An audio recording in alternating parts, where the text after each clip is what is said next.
வணக்கம். நம்மளோட வீடு, நம்ம பிசினஸ் இதெல்லாம் பத்திரமா இருக்கணும்னு நம்ம எவ்ளோ கவலைப்படுறோம் இல்லையா?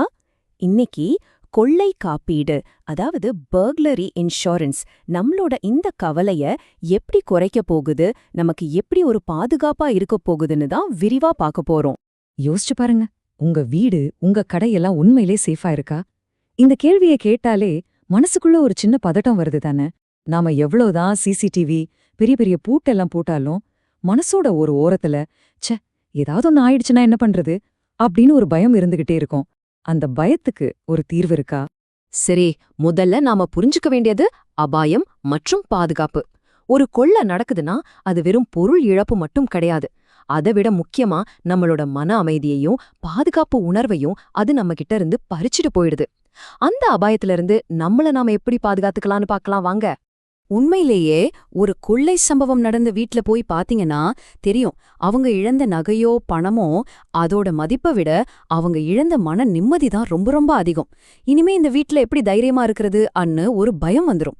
அந்த பயத்தை போக்கி இழந்த மன அமைதியை திரும்ப கொண்டு வர்றதுக்கு ஒரு பெரிய உதவியா இருக்கிறது தான் இந்த காப்பீடு. அப்போ இந்த காப்பீடுனா என்ன, அதுல என்னெல்லாம் கவர் ஆகும்? வாங்க அத பத்தி இப்ப கொஞ்சம் டீட்டெயிலா பார்க்கலாம்.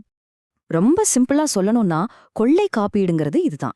யாராவது உங்க வீட்டுக்கோ கடைக்கோ பூட்டை உடைச்சுக்கிட்டு இல்ல வேற ஏதாவது வழியில பலவந்தமா உள்ளே நுழைஞ்சு பொருட்களை திருடிட்டு போயிட்டாங்கன்னா அதனால ஏற்படுற பண நஷ்டத்தை ஈடுகட்டுறதுக்கு இந்த பாலிசி உங்களுக்கு பாதுகாப்பு கொடுக்கும்.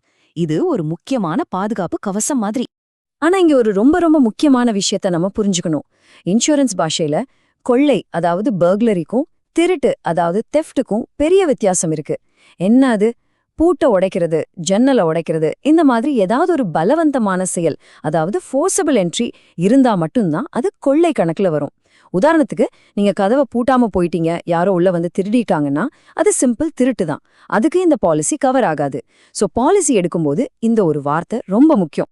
சரி, அப்போ இந்த பாலிசில எதுக்கெல்லாம் கிளைம் கிடைக்கும், எதுக்கெல்லாம் கிடைக்காது, இதை தெரிஞ்சுக்கிறது ரொம்ப முக்கியம். பாருங்க, திருடு போன நகை, எலக்ட்ரானிக் பொருட்கள் இதுக்கெல்லாம் கிளைம் கிடைக்கும். அதோட கொள்ளையர்கள் உள்ள வரத்துக்காக கதவையோ ஜன்னலையோ உடைச்சிருந்தா அந்த சேதத்துக்கும் கிளைம் பண்ணலாம். ஆனா சில விஷயங்கள் இதுல கவர் ஆகாது. உதாரணத்துக்கு, உங்ககிட்ட வேலை செய்யறவங்களே திருடிட்டா இல்ல குடும்பத்துல இருக்கிறவங்களே எடுத்துட்டா அதுக்கு கிளைம் கிடைக்காது. அதே மாதிரி வீட்டை 30 நாளைக்கு மேல பூட்டிட்டு வெளியூர் போயிருந்தா அப்ப திருட்டு நடந்தாலும் கவர் ஆகாது. இதெல்லாம் பாலிசில விலக்குகள்னு சொல்லுவாங்க. ஓகே, இதெல்லாம் நல்லா தான் இருக்கு. ஆனா இதுக்கு பிரீமியம் எவ்ளோ கட்டணும்? அந்த பிரீமியத்தை எப்படி கணக்கு பண்றாங்க? வாங்க அதையும் தெரிஞ்சுக்கலாம். உங்க பிரீமியம் தொகைங்கிறது ஒரு சில முக்கியமான விஷயங்களை வச்சுதான் முடிவு பண்ணுவாங்க. முதல்ல, உங்க சொத்துக்களோட மொத்த மதிப்பு, அதாவது சம் இன்ஷூர்ட் மதிப்பு அதிகமாக அதிகமாக பிரீமியமும் அதிகமாகும்.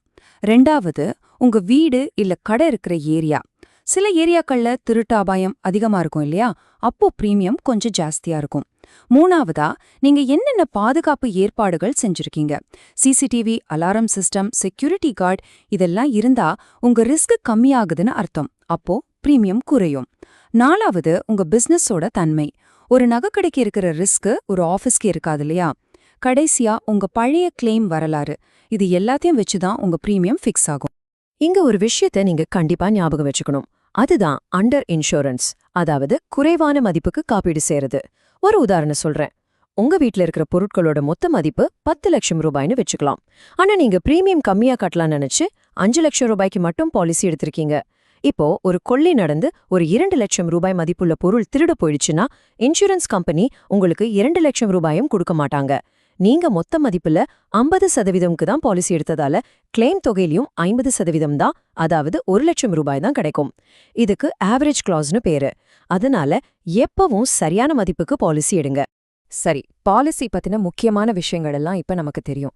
இப்போ ஒருவேளை அப்படி நடக்கக்கூடாதுன்னு தான் எல்லாரும் நினைப்போம். ஆனா ஒருவேளை அப்படி ஒரு துரதிருஷ்டவசமான சம்பவம் நடந்துட்டா நாம என்ன செய்யணும், என்னென்ன படிகளை கரெக்டா ஃபாலோ பண்ணணும்னு பார்க்கலாம். அந்த மாதிரி ஒரு மோசமான நிலைமை ஏற்பட்டா நாம என்ன செய்யணும்? அந்த நேரத்துல பதட்டப்படாம அடுத்து என்ன செய்யணும்னு நாம தெளிவா இருந்தாலே பாதி பிரச்சனை முடிஞ்ச மாதிரி தான். கிளைம் பண்றதுக்கு இந்த 4 ஸ்டெப்ஸ கரெக்டா ஞாபகம் வச்சுக்கோங்க. நம்பர் 1, சம்பவம் நடந்த உடனே வேலையா போலீஸ்க்கு இன்ஃபார்ம் பண்ணி எஃப்ஐஆர், அதாவது முதல் தகவல் அறிக்கை பதிவு செய்யணும். நம்பர் 2, கொஞ்சம் கூட தாமதிக்காம உங்க இன்சூரன்ஸ் கம்பெனிக்கு ஃபோன் பண்ணியோ இமெயில் மூலமாகவோ தகவல் சொல்லிடணும். நம்பர் 3, அவங்க கேக்குற கிளைம் ஃபார்ம், எஃப்ஐஆர் காப்பி, திருடு போன பொருட்களோட லிஸ்ட் மாதிரியான டாக்குமெண்ட்ஸை சமர்ப்பிக்கணும். கடைசியா நம்பர் 4, இன்சூரன்ஸ் கம்பெனி அனுப்புற சர்வேயர் கிட்ட முழு ஒத்துழைப்பு கொடுக்கணும். இந்த 4 விஷயத்தையும் சரியா செஞ்சீங்கன்னா உங்க கிளைம் ப்ராசஸ் ரொம்ப சுலபமா முடிஞ்சிடும். சரி, உங்களுக்குன்னு ஒரு சரியான பாலிசியை எப்படி தேர்ந்தெடுக்கிறது? முதல்ல உங்க வீட்ல இல்ல கடையில இருக்கிற பொருட்களோட மொத்த மதிப்பை ஒரு லிஸ்ட் போட்டு துல்லியமா கணக்கிடுங்க. 2வது, 1க்கு 2 இன்சூரன்ஸ் கம்பெனி கிட்ட இருந்து கொட்டேஷன் வாங்கி எது பெஸ்ட்னு ஒப்பிட்டு பாருங்க. 3வது, பாலிசி டாக்குமெண்ட்ட, முக்கியமா அதுல விலக்குகள்னு போட்டிருக்கிற பகுதியை கவனமா படிங்க. கடைசியா அந்த இன்சூரன்ஸ் கம்பெனியோட கிளைம் செட்டில்மெண்ட் ரேஷியோ, அதாவது வர்ற கிளைம்ல எத்தனை சதவீதத்தை அவங்க சரியா கொடுத்து முடிக்கிறாங்கன்னு செக் பண்ணுங்க. இதையெல்லாம் பார்த்து செஞ்சா நீங்க ஒரு நல்ல பாலிசியை தேர்ந்தெடுக்கலாம். பாருங்க, இன்சூரன்ஸ நாம மாசம் இல்ல வருஷம் கட்டுற ஒரு செலவா பார்க்க கூடாது. அது நம்ம மன அமைதிக்காக நாம செய்யற ஒரு முதலீடு. ராத்திரி நிம்மதியா தூங்கணும்னா இந்த முதலீடு ரொம்ப அவசியம். இப்போ நீங்களே உங்களை கேட்டுக்கோங்க. உங்க பாதுகாப்புக்காக, உங்க மன அமைதிக்காக அந்த முக்கியமான முதலீட்டை இன்னைக்கு நீங்க செஞ்சிருக்கீங்களா?